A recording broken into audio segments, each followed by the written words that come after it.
Welcome back to my channel, guys, and welcome back to another video. This is a long overdue video. Sometimes you just have to wait on the right timing to do certain things, and I just think that this is the right timing for me to do this video.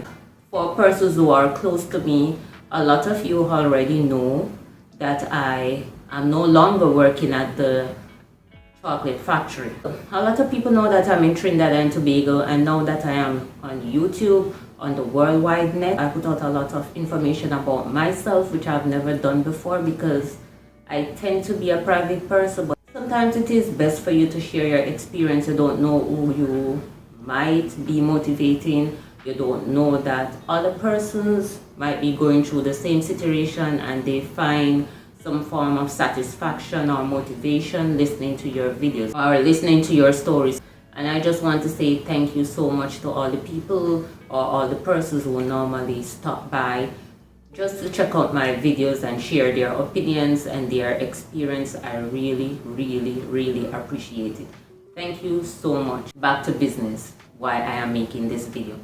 So I'm no longer at the chocolate factory in Trinidad and Tobago. The 17th of August, I actually walk off the job. Long story short, eventually I had to leave the job. It was a surviving job, and even though it was a surviving job, I was able to survive based on my lifestyle. Not everybody would do a job like that and survive, but I was able to survive, and I thank God for that. Eventually I would leave the job because the job is just a job, and there's a difference between a job and a career, and I was in school for a career. So sometimes you just have to do what you have to do at a point in time to get to where you want to go, and that was my situation. When I left, the way how I left the job, I did not want to leave the way how I left. When I got the job, I went there in a good mood, so I wanted to leave in a good mood as well, but that was not the case. Anybody can leave a job. If you're in a job and you realize that there's no growth, you're not happy, you just cannot get along with your co-workers, your mental health is affected. Sometimes I heard people say that they're in one position for 20 years, 30 years. Nothing is wrong with that, but if you're at the bottom of the ladder for 20, 30 years, something is wrong with that, because I believe in growth. Sometimes you can start at the bottom of the ladder and you grow. If there's no position for you to grow into, then you just have to work on yourself and then exit. Let me make it clear, guys, I don't look down on any job. Once I have to do a job and it is legal and I am earning my honest bread, I don't have a problem doing the job. So while doing that job, it may be less than ideal, but at the same time I'm trying to work on myself and work on a better version of me. At times I did not like my manager's management style, because to me there was a lack of confidentiality, because there are times when certain situations happen at work and the supervisors are aware of it. You have supervisors who are very close to workers, and nothing is wrong with that, to be close to your workers, laugh with your workers, share information with your workers, but there's just a limit to what you do. There were certain information that they would share, that supervisor would share with other workers, which I just think that was personal. I am not saying that I don't indulge in their conversation and I don't laugh. There's just a limit to what I will do and say. And furthermore, I was nobody's favorite. I wasn't in any group. Everybody have their little groups and their little friends, or I would say entourage, that they would associate themselves with, and they will share their information and they will talk. Nothing is wrong with that, but I just talk to everybody, and it reached a point where I just talk to who talk to me, because people have the liquid chocolate that is converted to solid, and then you have the machine that do all of that in the back. It comes all the way down on a belt, and at the end of the belt there is someone there to pick up the products. If I can find a picture online, I will put it in the video for you to get a better understanding. So while you're picking up product there, you just cannot sit, you stand all the time. When the product is picked up, you take it to the boy, and then they wrapped it. And when the product is wrapped, then you have somebody who is packing it into the different pouches, and then you have someone who is doing the sealing and the coding. And when they seal and code, you have someone that pack it in the boxes, and then they put it on the pallet, and then it goes out for shipment. In my schedule, most of the time, if I'm not picking up products, I am packing. So it's either picking up products or packing. Yes, I will go under Dubai, but that may be like once every other month or once every 3 months they will put me on it, or once whenever. I did not go on it regular. Sometimes they will put me to do the coding, but then again, I did not get to do that regularly. My main job most of the time was picking up products. When I realized that some persons just not doing that part of the job, then I started to speak out about it. How comes all the time I am picking up products and so many persons in here and I never see them stand here? And even if they stand here, it's like once every 2 months, once every month, once every 3 months. And I am made standing here like every week, twice per week, 3 times per week, and I am working like 5 days per week. So the other 2 or 3 days, then they might put me to pack. And there are times too when somebody might not come to work. I want to believe, I'm not sure and I'm not judging anybody. I want to believe that sometimes these supervisors know that these persons are not coming. And they will say, all right, go and hold on for this person. They are late. It is getting later and later and later and this person is not coming. So I said, what happened to this worker who was supposed to work here?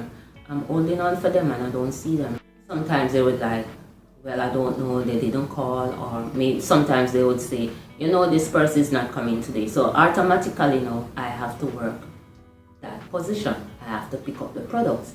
So you pick up the products at the end of the belt and you put them on a rack. When I realized this happening, I was saying it to myself and then I started to say it to other workers and I said, no, this is not fair. It is not fair. And most of them there within themselves, they say the same thing. It is not fair because certain persons are just not rotating. Well, some persons don't care because it don't affect them, and that is how society is. Most people never really talk about it because they are not their quote-unquote close friend, they don't business, they are not a part of it, they are not being placed there almost every week, so it was not their problem. I have to advocate for myself. We have 2 supervisors, a male and a female. I went to the male supervisor and I said to the male supervisor, I don't understand why every week, twice per week, I am picking up products. His response was like, I should be happy that I have a job. As I started talking, you walk away and your response was, I should be happy that I have a job. Try to do things the right way and this is how you're going to react. And most times I realize people react away and behave away because, quote unquote, they said you're soft. And I also went to the female supervisor and I told her my concern. The female supervisor, we are good. She's a good listener. I don't have any problem with her. And to tell you the truth, most times I don't have any problem with nobody. If I know that you don't like certain things, I try not to do it. That's just me. I'm not perfect, but I'll try. When I bring my situation to her, she was like, you know, well, I'm not the one who made the schedule. I said, I know, but I know there are times that you make the schedule as well.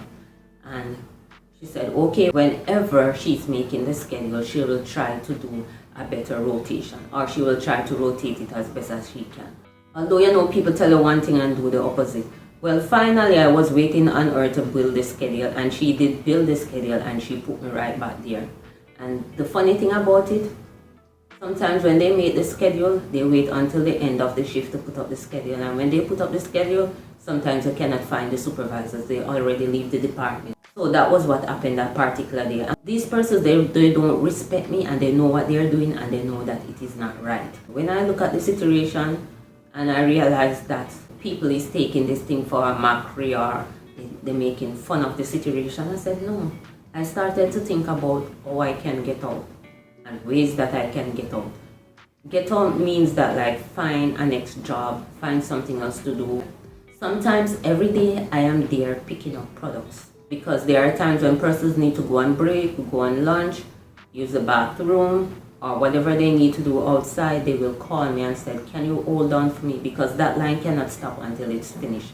So if you have something to do outside, somebody has to work that position for you until you get back. When it's break time or lunchtime, I will go on my break first, and then when I come back, I relieve that person. So I will work in their position while they go on break or lunch or use the bathroom. I don't have to do it, but because other persons are there and they will tell us straight up they're not doing it. And because I'm the one who is always willing, and because I am the one who don't have beef with other people, For me to have a beef with you or to argue with you, it has to be extreme. Because sometimes I will hear people saying things about me and I just ignore them. It's not easy, but I just ignore them. Because at all times I'm just thinking about the reason why I'm there, right? And nothing lasts forever. And there are 5 positions in the department where workers can work. Why one person have to be working in the same position 2 and 3 times in 1 week? You have the boy, you have picking up product, you have the coder / sealer, and the end of line baggers, and the packers. 5 position, right? So why every day everybody cannot be rotated at one of these 5 positions? But I take my situation serious and I said, no, do a fair rotation. The female supervisor said it too, the rotation isn't fair. It isn't fair, but when you're building the schedule, you do the same thing. The day before I actually walk off the job, the male supervisor put me to pick up products. Or why they don't put somebody else there, knowing that I am the one who always there. And then you have some particular persons, they will walk past anybody right there picking up product. Most persons don't stop.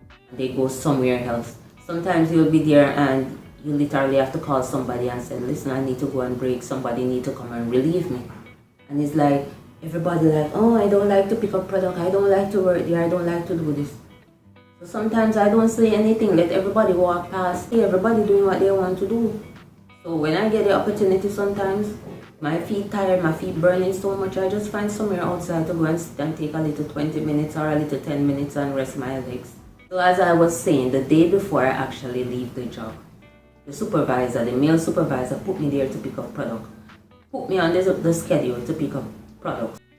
What about all these other persons in here? Rotate the thing fairly. Remember, I came and I talked to you regarding the situation and you said I should be happy that I have a job. So when I saw that I purposely didn't come to work, the following day, I came to work. When I came to work, I realized that my name is in the same position again to pick up product. So you're spiting me. So because I didn't come that particular day to pick up the product, you put me back the following day. Because I think that I was going to come and pick up the product again. Yet when other persons who are supposed to work there and they don't come to work, I don't see anybody place them there the following day. I had a little issue going on with me and the female supervisor. The day when the issue happened is that I was packing and I was sitting packing. And the person that was working the boy, she said she wanted to use the bathroom. She turned to me and said, go and hold on for that person. And I said, no, I'm not going there because when you people build in your schedule, you don't put me there to work because I'm not good enough to work in that position. But yet when somebody wants to go to the bathroom or go wherever they want to go, conveniently, if there's nobody else who wants to go there, or if there's nobody else that is available to go there, then I get caught. People just want to use it conveniently. I didn't went. And she said, you're not going? Go and work the machine until the person go to the bathroom and come back. And you're telling me that you're not going. And she called me and she said, you're not going? And I said, no, I am not going because when you people build your schedule, you people mean the supervisors, you people don't put me there.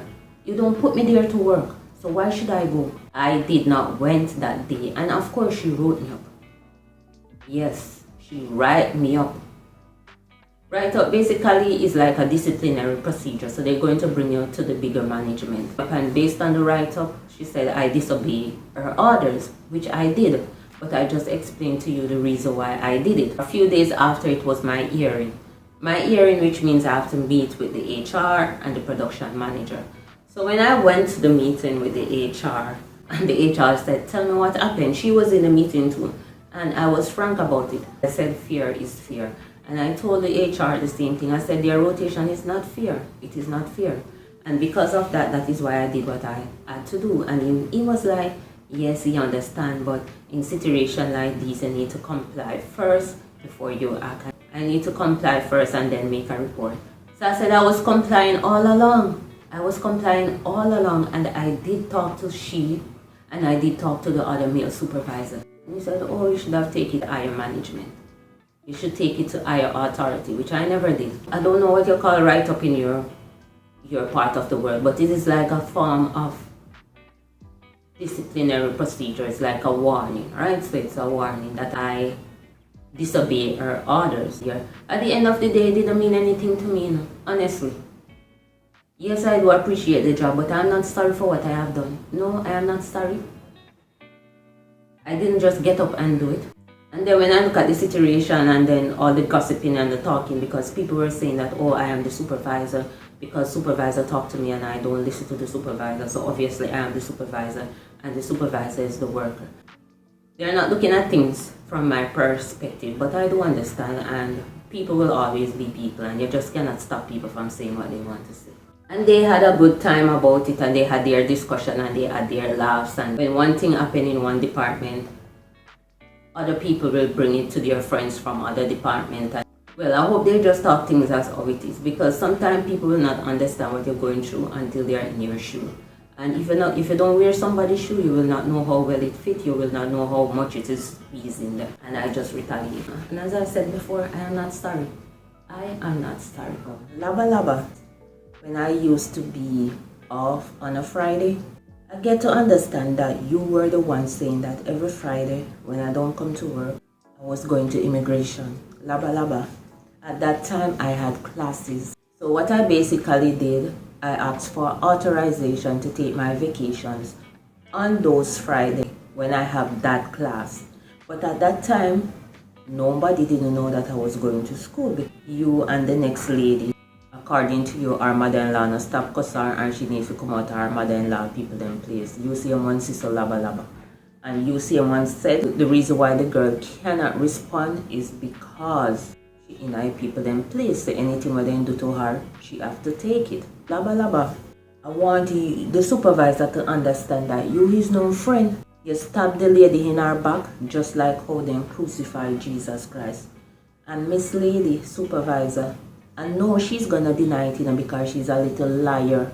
And as so she chat, as so she lie. She's going to deny, but guess what, Miss Supervisor? This is your evidence. You never tell me your business, so how would I know? You and I, whenever we talk, is always about work. Always work related. You never tell me your personal business, yet I know. You know why?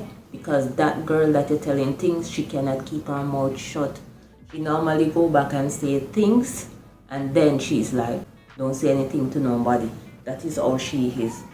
She same one, laba laba, have your business, have it to say that your husband is not treating you well. Both of you are together from high school. You're married, yet the man have children outside of wedlock. You're married and two supposed to become one, yet behind your back, he sold your furniture, destroy your credit history. Supervisor, how would I know that your clothes, your shoes at your house went missing? And when they went missing, is your husband take it out and give it to the outside lady? How would I know, Miss Supervisor? You and I don't discuss those things. I am spilling the tea because guess what? That lady that you always run into, whenever you come to work, whatever time of the day, morning or evening, she don't have your back. She even said she don't even like to work with you. Quote unquote, she said she prefer to work with Sean. So I turned to her and said, but you said you don't like Sean. Her response is that she don't like Sean, but she prefer to work with Sean than you. And you know, Miss Supervisor, you know the reason why she said that? Because she asked you for some shift change. I think she was on the morning shift and something happened to one of her children, as she would say, because you know she lied. She wanted to come on the evening shift to work. And when you responded too late. It was way past the evening shift scheduled time of 2 p.m. So she get upset, and when she come to work the following day, she talk about it non-stop. People said, oh, you're lazy and you're complaining about you forgetting stuff, but you're really not. A lot of things she said, some of which I don't remember, and I don't want to try to remember and tell any lies at her. The supervisor, she even went as far as to say that your daughter is against you because you try to maybe counsel or advise your daughter's boyfriend. And your daughter said, you as the mother cannot advise her because it's the same thing her father is doing to you. Miss Supervisor, how would I know that your son-in-law, your daughter boyfriend bring you to work?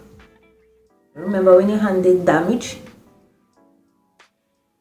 And you had to turn up to work to do whatever you had to do, or to drop off whatever medical documents or whatever you had to drop off. How would I know that your son-in-law bring you the same son-in-law that you're encouraging your daughter about, and your daughter don't want to take the encouragement? How would I know, Miss Supervisor? I don't even know if you have daughter that have boyfriend. She's gonna deny it, because she's a little liar. But guess what? This is the evidence that she cannot deny it. Because you and I never have these conversations, never. She don't know how to filter anything. She just yap, non-stop. That's how she is. But you're supposed to know better than that. Somebody will chat too much. You must have an idea that they are that type of person. Wolf in sheep clothing. Miss Supervisor, I don't know if it is true or not, But you could do the same thing that I did, Once you're not happy with something, walk away from it. When one door closes, another one will open. Everybody deserves to be happy. And if it is true, I don't think you're happy under that circumstances. And Miss Supervisor, if it is true, stop walk and tell people your business.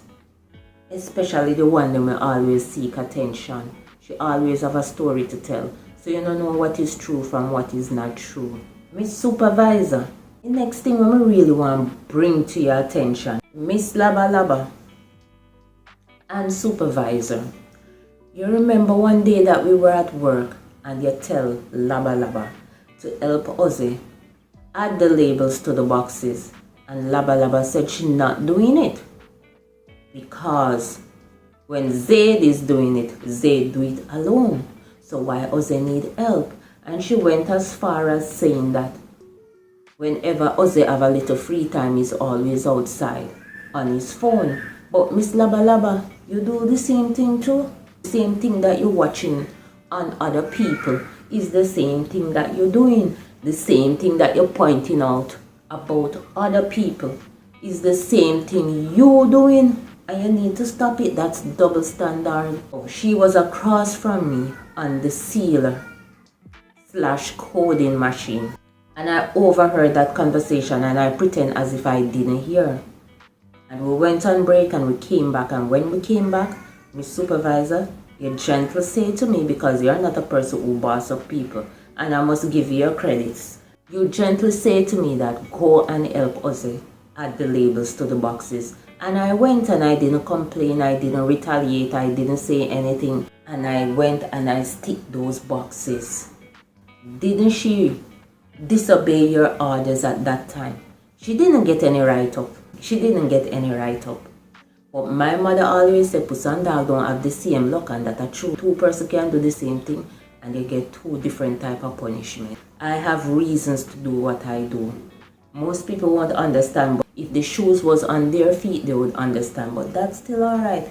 I just want to show people the double standard. She disobeyed your orders by saying that she is not going to stick any labels on the boxes.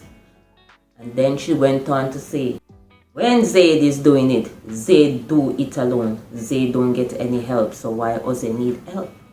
And you never say anything. You never speed off from your location like how Usain Bolt speed off on the track to went to your desk in the back to get that form that they used to write up people or discipline them.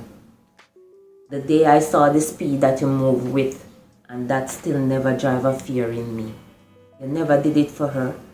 You just stand up there and you continue the conversation until the conversation changed and until it was time for break. And we went on break and came back. And then you tell me to go and help him instead. I remember that day very well. Miss Laba Laba, Miss Lady, we're full of double standard. Every day you get up, you report people to the supervisors and tell the supervisor, this one outside too long. This one staying outside too long. But Miss Laba Laba, don't you doing the same thing too? Please remember to like, comment, share, and subscribe. And turn on your post notification so that you will know whenever I post another video. Mix up